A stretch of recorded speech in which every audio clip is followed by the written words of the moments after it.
सिंधु दर्शन। सिंधु दर्शन गाने बजायो, बोली बजाई।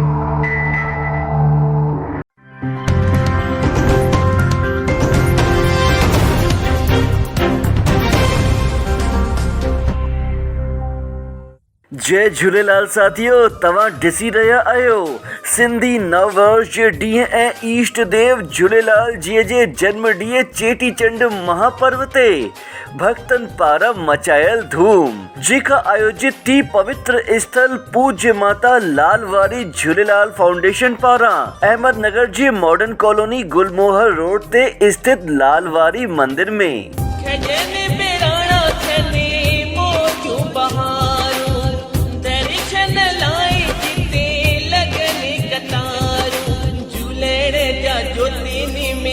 दर्शन थियने था लालड़े जे पिड़ में प्यारा पीरे मीन चने था, लालड़े जे पिड़ में प्यारा पीरे मीन चने था। शहर जे हज़ारनि सिंधियुनि हिते सभु परिवार अची साईं झूलेलाल ऐं बहिराणे साहिब जो दर्शन कयो ऐं पुण्य कमायो। हिन पावन मौक़े ते लाल साईं जी झांकी ऐं 2 पहिया वाहन रैली ऐं गाॾियुनि जी रैली टेऊंराम दरबार मालीवाड़ा सां कढी वई।